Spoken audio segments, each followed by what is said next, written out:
two worlds formed at the same time, close neighbors. One blue with oceans and full of life, the other a red barren wasteland. But it wasn't always this way. Evidence suggests there were once liquid oceans on Mars. Scientific findings reveal a complicated past. Why is Mars now so different from Earth?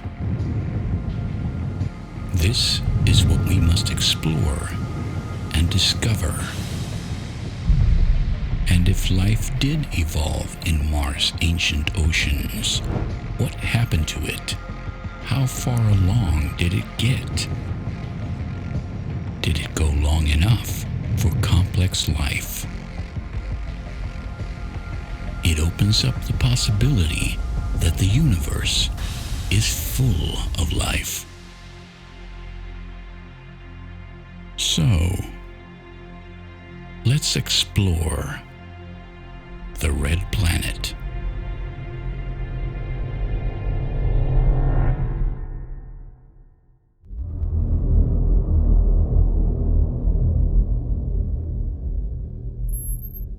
Mars.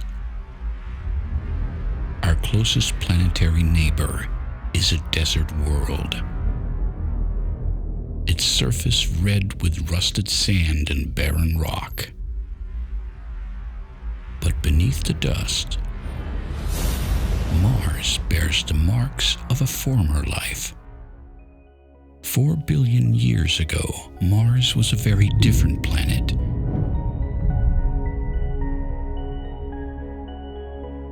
Its atmosphere dense enough to support seas and rivers of running water.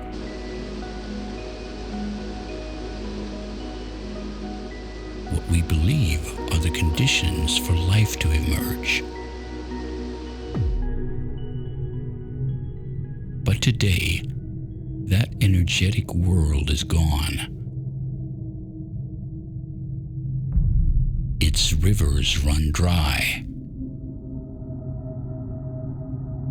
Its oceans evaporated.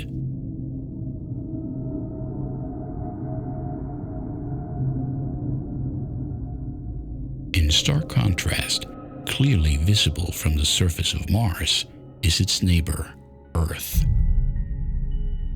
Blue with oceans and teeming with life. One of the big questions is why they are so different. Earth has a thick atmosphere while Mars has a thin one. Earth is warm while Mars is freezing cold. These are very different planets, but if you go back into the past, the two planets were probably very similar.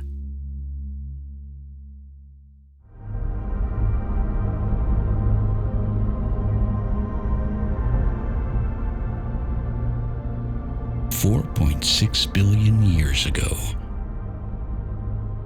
an innocuous cloud of dust is collapsing, forming the embryonic sun.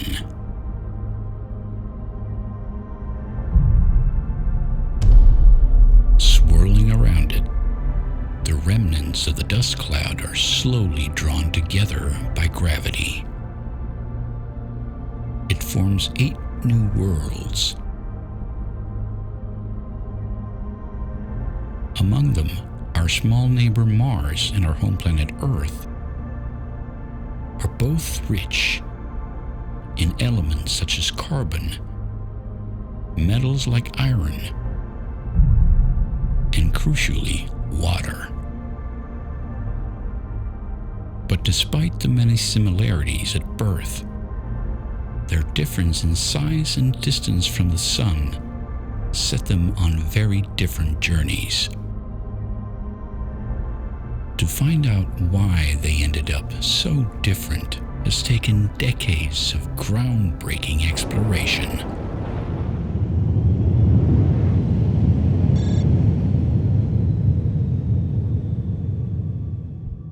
During its brief flyby, Mariner 4 gave us the first close-up glimpses of Mars.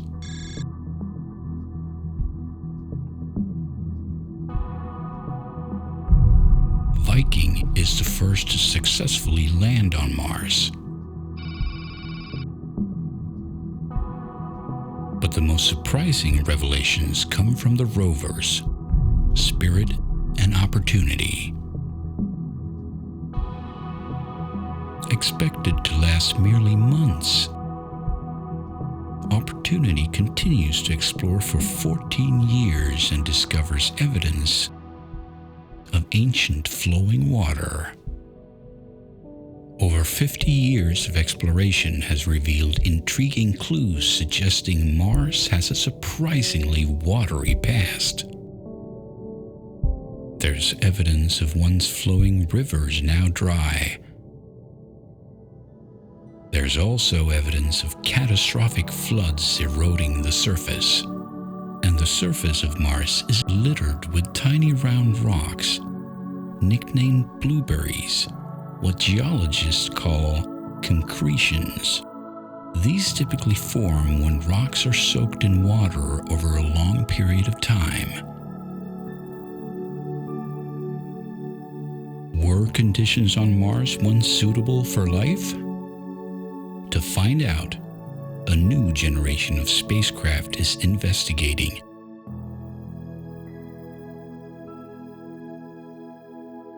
Led by the most complex mission to the Red Planet ever attempted.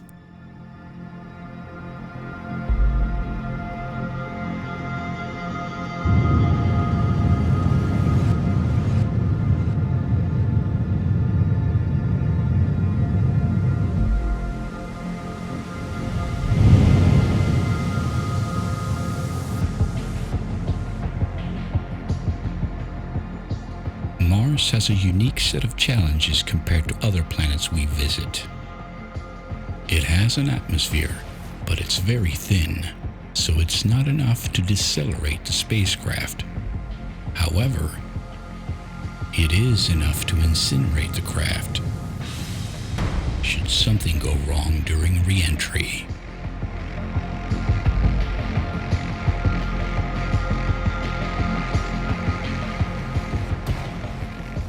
At 2,000 pounds, Curiosity is one of the largest and heaviest probes anyone has ever attempted to land in a thin Martian atmosphere. Landing it even includes the use of an Iron Man-style jetpack.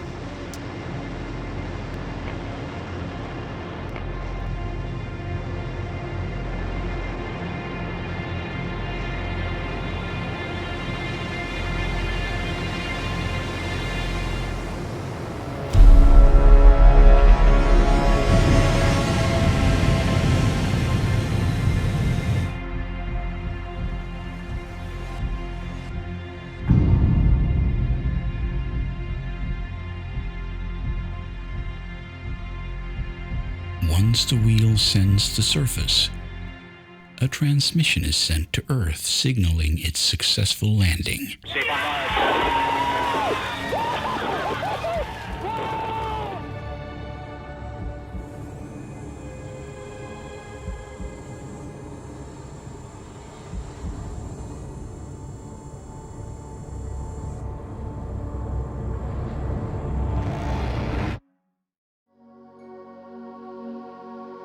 It took only minutes for the first images of surface-level Mars to arrive.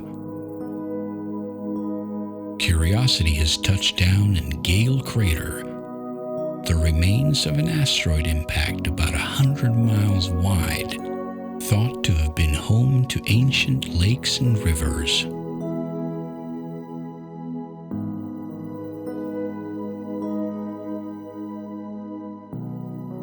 To find out if these ancient waters had the basic ingredients for life and endured long enough to support it requires careful scrutiny. Curiosity is a moving laboratory. It collects samples by scooping them up or drilling for them.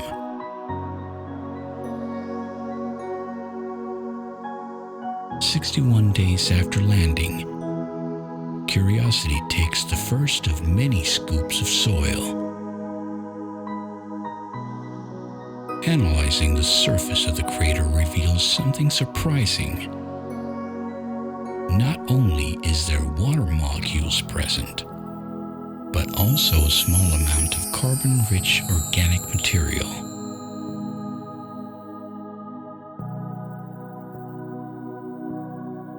What Curiosity found is what we would expect in natural organic matter, something you'd expect to find on Earth. One of the most important findings is that these materials were present for millions of years. All the ingredients for life just waiting to be found.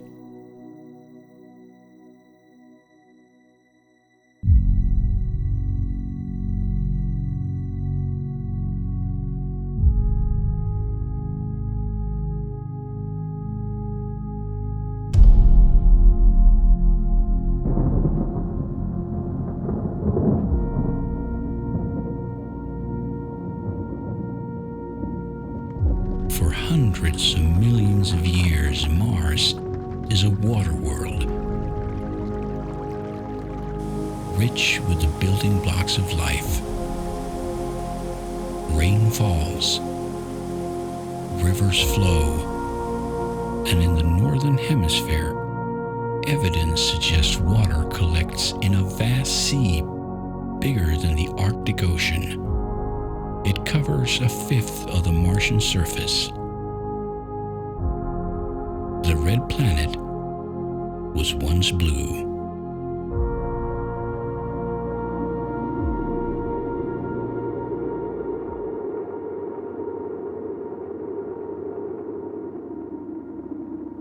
But it didn't last.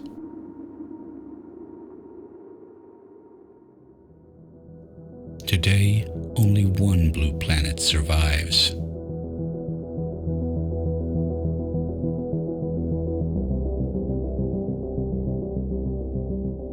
Seventy 70% of Earth's surface is covered by oceans.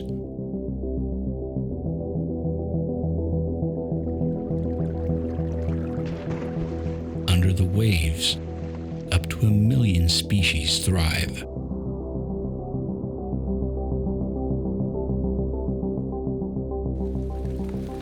While on land, the rains support Earth's delicate ecosystem,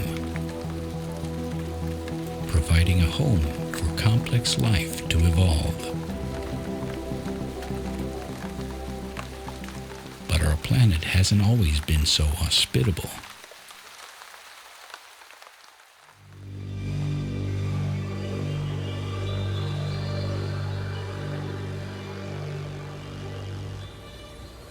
The early Earth is unrecognizable compared to the planet we know today.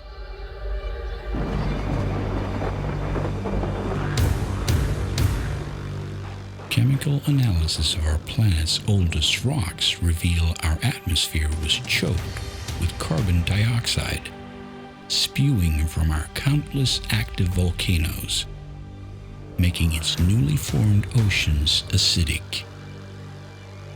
No one looking in from outer space would have been able to say Earth was a suitable planet for life.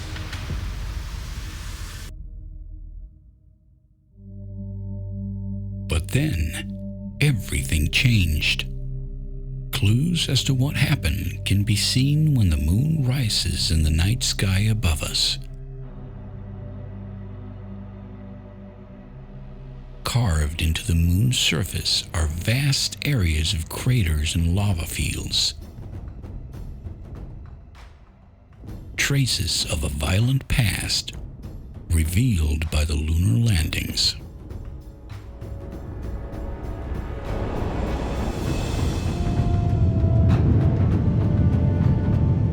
In 1969, Apollo 11 sets off 3 years of lunar exploration, which concludes in 1972. 500 million people watch live as the first human sets foot on the moon.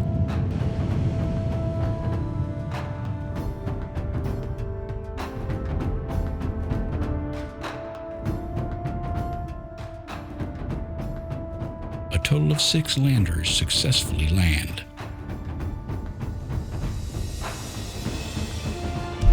Tranquility Base here. The Eagle has landed. During these missions, Apollo astronauts take samples of the moon's surface.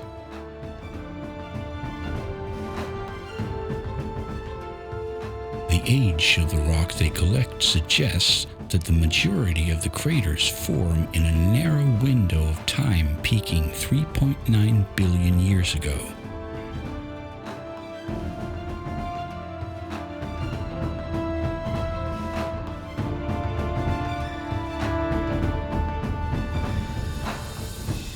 And traveling to the far side of the moon,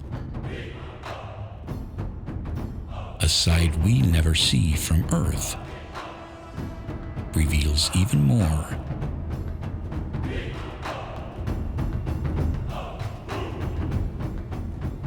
Countless craters, a permanent record of a ferocious bombardment unleashed throughout the inner solar system, thought to be the most violent period since the planets themselves formed, known as the Late Heavy Bombardment.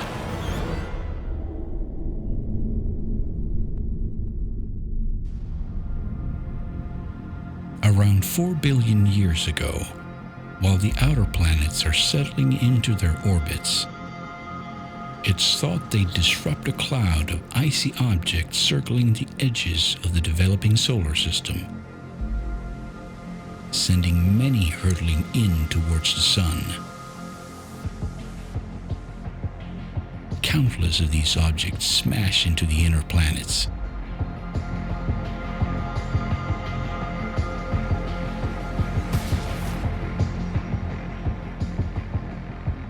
They hit with such force that they resurface the planets.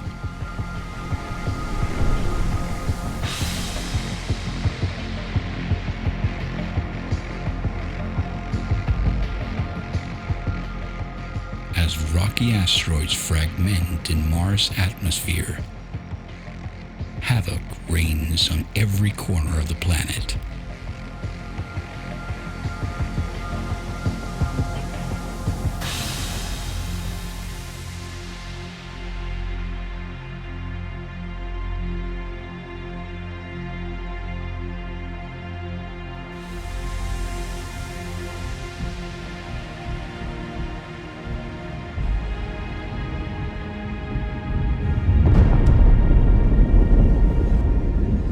Based on crater formation on the moon, it's thought that at least 50 tons of rock fall for every square meter of Mars' surface in a hard rain that lasts tens of millions of years.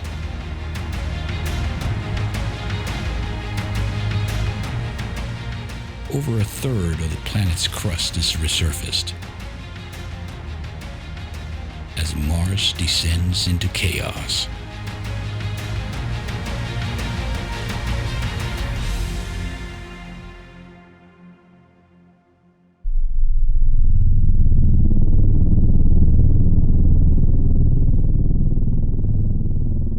Earth suffers the onslaught just as Mars does.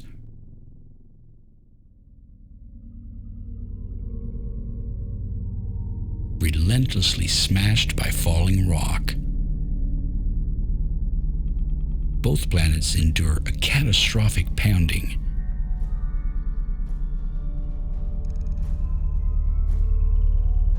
But just as the conditions appear at their least promising on Earth, the raw organic molecules on its surface come together to produce its most precious creation.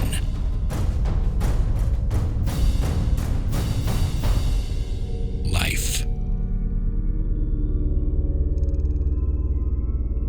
The volatile conditions on Earth may in fact be responsible for turning the simple organic molecules already present into complex organic material capable of replicating itself, DNA.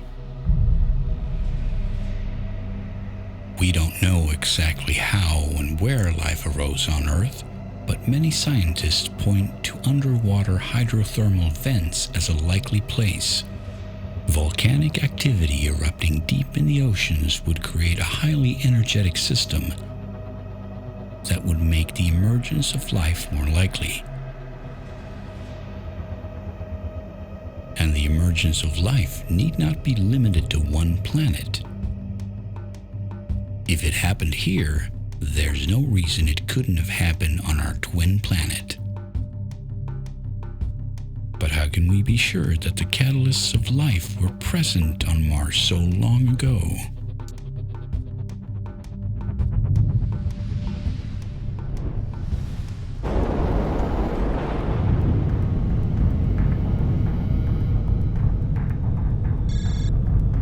Enter Mars Reconnaissance Orbiter.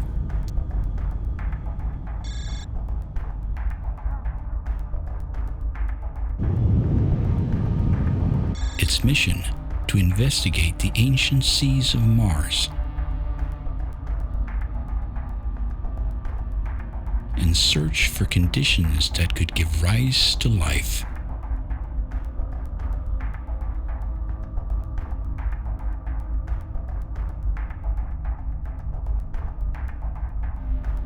Sent to map Mars in intricate detail, MRO sends back more data than all other missions combined.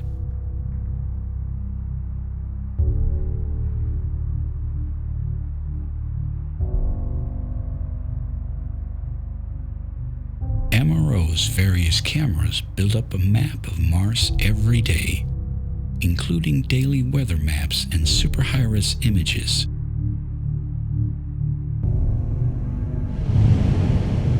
MRO has made more than 60,000 orbits. Its sophisticated cameras revealing Mars in unprecedented detail, discovering polar avalanches, shifting sand dunes, and what looks like seasonal flows of sand. Then, in 2017, MRO turns its gaze to some of the red planet's oldest rocks, the Eridania Basin, thought to have once been home to an ancient sea. The basin was formed 3.7 billion years ago and would have contained as much water as the Caspian Sea.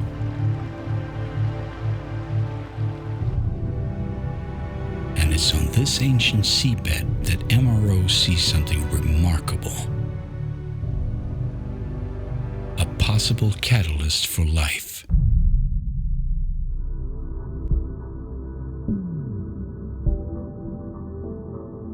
Analysis shows the deposits are rich with saponite, a mineral found on Earth by hydrothermal vents,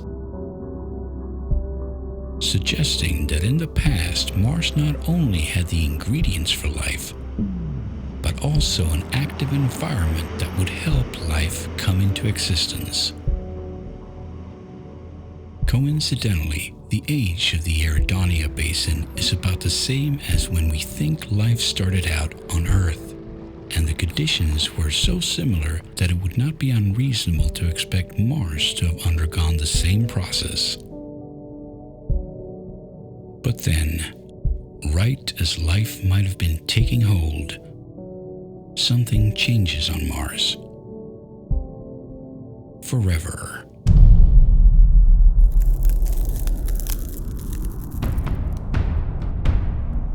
The surface underwent dramatic change.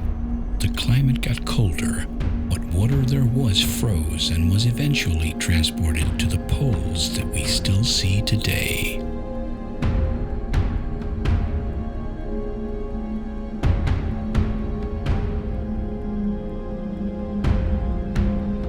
At the same time, Mars becomes much more volcanically active.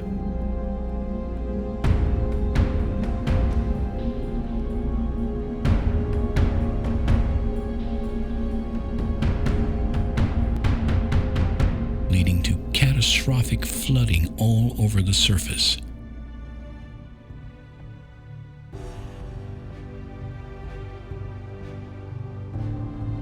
The water eventually reaches Ekes Chasma, where it plunges 2.5 miles down.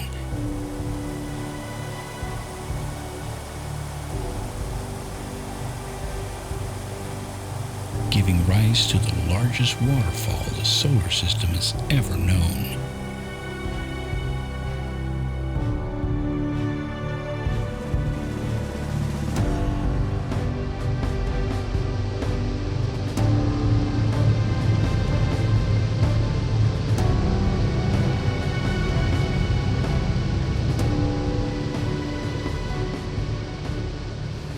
It creates a canyon 6 miles wide and 60 miles long.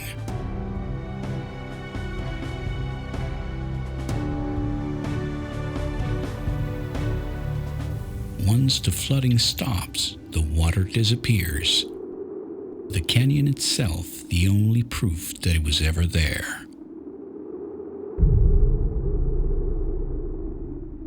So why did the climate change? NASA's orbiter MAVEN might give us the answer.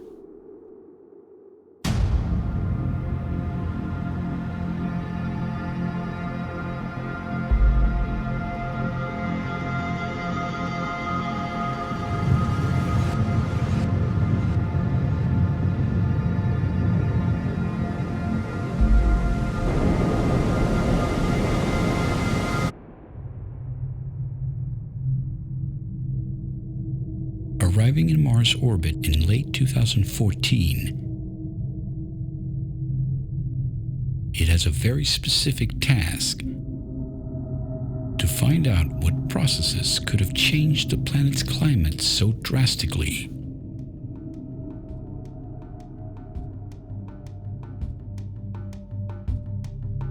MAVEN has an elliptical orbit around Mars.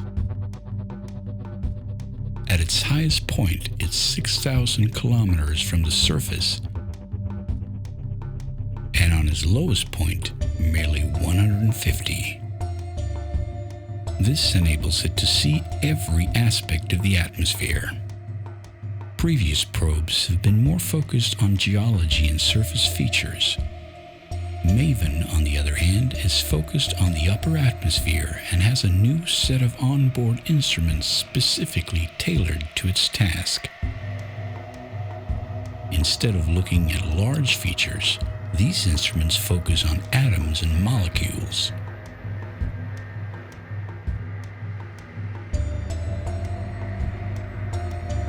The probe has shown that Mars is losing its atmospheric gases to space. It loses over 5 pounds of gas every second.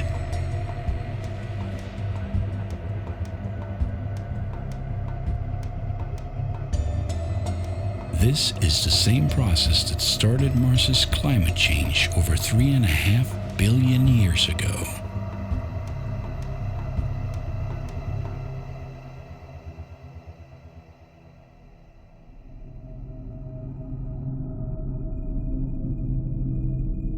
Over the eons, Mars lost most of its water and atmosphere, leaving it a freeze-dried wasteland. But why did that happen?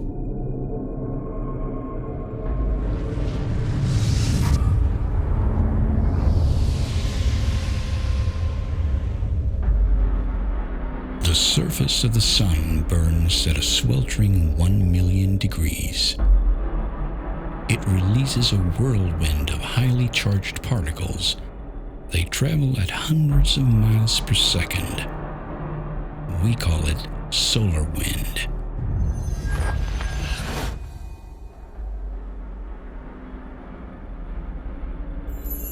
If it weren't for our powerful magnetic field, the solar winds would inexorably strip away Earth's atmosphere, one molecule at a time.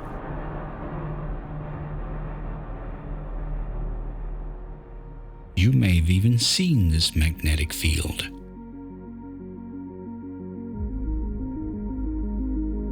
It's the Aurora Borealis, or Aurora Australis if you're in the southern hemisphere.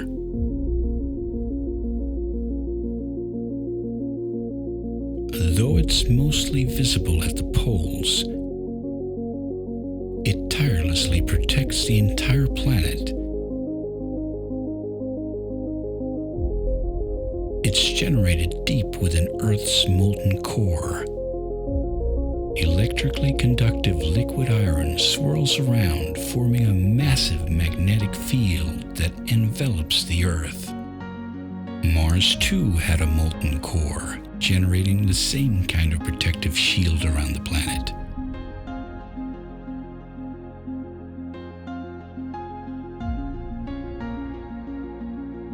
Auroras could be seen on Mars just as they are on Earth.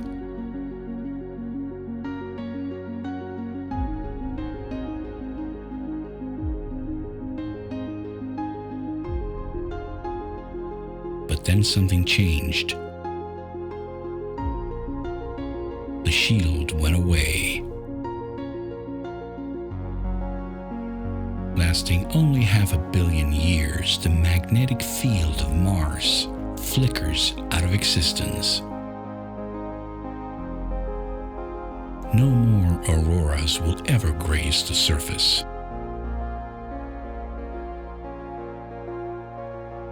Mars is now defenseless. Both its atmosphere and its water are relentlessly destroyed and carried off into space.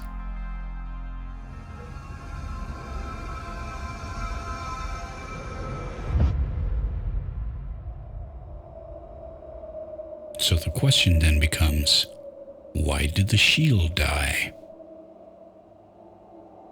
To answer that, we have to go back to the birth of Mars.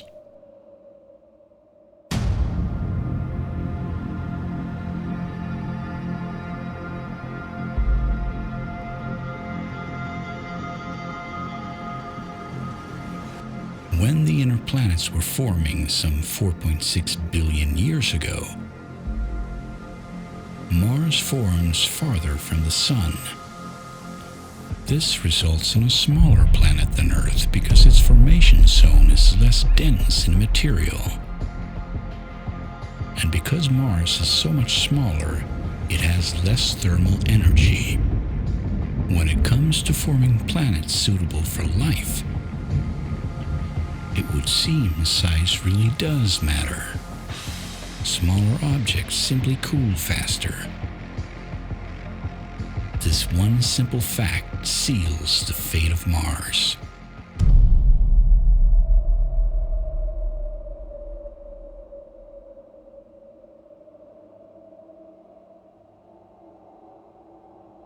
$4.5 billion years ago, two very similar planets formed.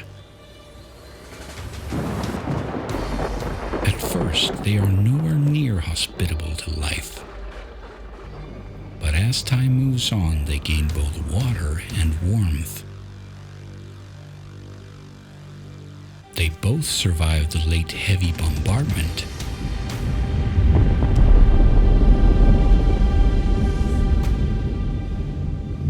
And they both end up seemingly perfect planets for life to thrive on.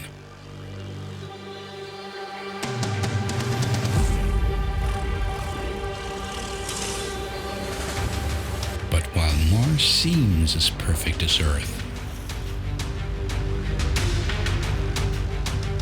Mars is, in fact, already dying.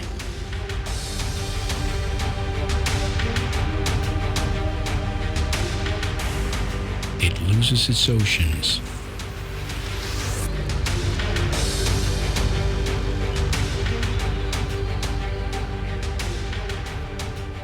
Its volcanoes die out.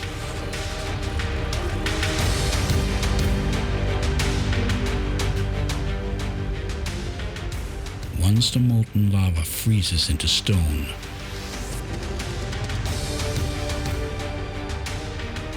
all hope is lost.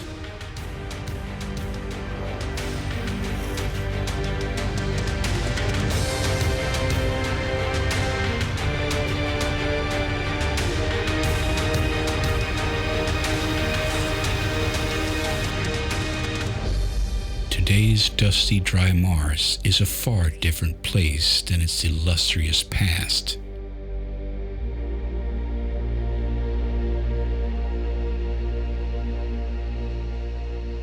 But this is not the end.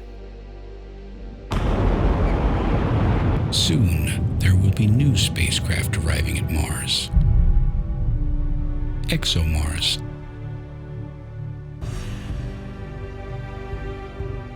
and Mars 2020 will continue the search for life.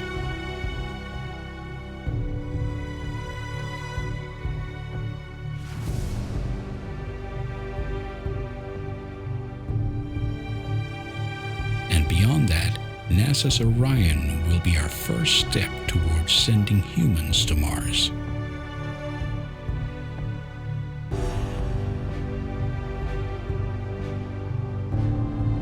The first person to set foot on Mars may very well be alive right now, maybe even watching this film.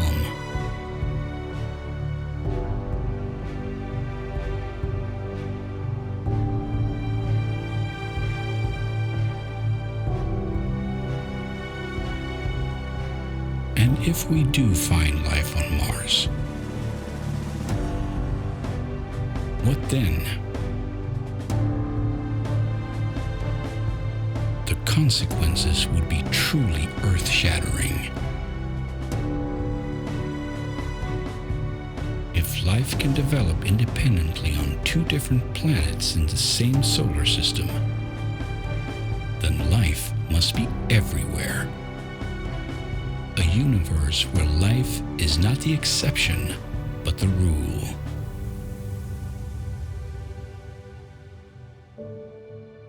And that is a question worth finding the answer to.